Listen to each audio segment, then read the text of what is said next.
Está bien que, bueno, una ley que nos permite hablar de juventud. Yo creo que se ha hablado mucho de juventud durante esta legislatura, pero se han planteado pocas propuestas de una situación que no hay que olvidar que tenía responsables políticos. Los jóvenes asturianos emigraban porque ha habido políticas que les conducían al exilio. Los jóvenes asturianos no encontraban trabajo porque había políticas que les conducían a esa situación, y los jóvenes asturianos tenían problemas que obviamente tenían responsables políticos. Esta ley debería, desde nuestro punto de vista, haber afrontado algunos de los problemas estructurales que creíamos que existe, que no son solo asturianos en muchas ocasiones, pero que tenemos que afrontar en esta sociedad, ¿no? El primero, desde nuestro punto de vista, que nos encontramos en una sociedad de la incertidumbre. Una incertidumbre que se ceba en los más jóvenes y que quiere decir que no sabes dónde vas a estar dentro de un mes o dentro de 6 meses, y que imposibilita hacer proyectos de vida. Si tú tienes un trabajo precario, un trabajo de mierda, si tú tienes un trabajo que está, porque eso es la situación, eso es el día a día de los jóvenes, es que tienen un trabajo, unas condiciones asquerosas, por días, por semanas, con horas extras, mal pagados, de becarios, encadenando becas. Si tú en esa situación es imposible hacer un proyecto de vida, es imposible emanciparte, es imposible tener una vida en pareja que permita tener hijos. Esa es la situación que tendríamos que afrontar cuando hacemos políticas para los jóvenes, y que se ceban en Asturias, y eso lleva a una migración que es de las más altas del Estado. Esa situación de precariedad laboral, de encadenar rotación laboral permanente, imposibilidad de romper esa incertidumbre, es lo que tendríamos que haber fomentado con políticas.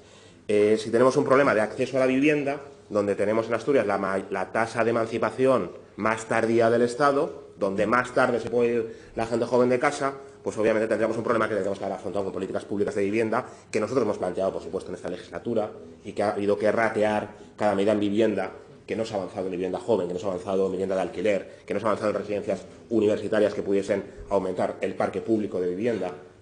Esas medidas podrían haber afrontado esa situación, ¿no? Y eso no existe. Tendríamos un problema de calidad y de precio de la educación, y este año hemos conseguido, tras mucho esfuerzo, tras ponerlo encima de la mesa en muchas ocasiones, en la rebaja de las tasas universitarias, ¿no?, a garantizar una educación de calidad, tender a hacer una universidad gratuita. Hemos tenido que ratear cada euro de esas matrículas universitarias. Tendría que haber políticas migratorias, porque tenemos un problema de migración, donde habría que haber políticas de retorno que actualmente no existen. Tendría que haber ayudas más fuertes a la posibilidad de tener hijos, medidas más adecuadas de alternativas de ocio, porque una sociedad actual debe integrar el ocio en la vida, porque no queremos vivir solamente para trabajar, ni para estudiar, ni queremos ni debemos, y unas políticas que fuesen encaminadas a la autoorganización juvenil, ¿no? Y una autoorganización juvenil que es más amplia que la organización juvenil formal, que de las asociaciones y de los colectivos, digamos, formales, legalizados, ¿no? Ahí es donde nosotros creemos que aporta algo esta ley. Es una ley que vamos a apoyar, porque creemos que en esa parte específica de autoorganización juvenil favorece el blindaje de los consejos de la juventud, que también hay que decirlo, en comunidades donde el Partido Popular ha tenido capacidad de actuar, los ha llegado a suprimir, ¿no?, la autoorganización juvenil.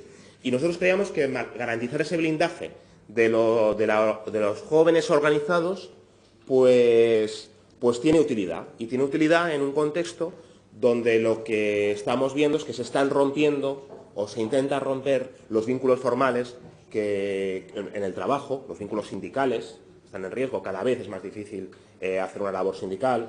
Los vínculos comunitarios, cada vez es más difícil hacer una labor comunitaria, una labor social, una labor política. Incluso los vínculos familiares también están en entredicho, ¿no?, con la propia movilidad también que hay que cambiar de las gentes. Y en este contexto, nosotros creemos que frente a una sociedad de consumo que dice que el consumo, digamos, es lo único importante, lo único central, nosotros apostamos por una sociedad de los vínculos, una sociedad de los vínculos que permita establecer organización, porque la organización juvenil nosotros creemos que es la posibilidad, la condición de posibilidad para poder cambiar las cosas. Cuanto más jóvenes organizados tengamos, más se van a poner sobre la mesa medidas y políticas de la juventud, más presión se va a hacer y más capacidad tendrán de que lo que venga no sean solamente leyes de juventud, sino una marea imparable que abra los parlamentos para afrontar los problemas de vivienda, de precariedad laboral, de migración, de acceso a una educación universitaria gratuita, ¿no?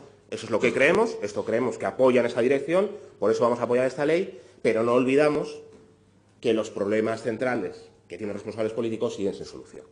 Y ante esos, yo creo que es nuestra obligación actuar. Lo hemos intentado, no lo hemos conseguido, volveremos con más fuerza para conseguir esas medidas, no lo duden.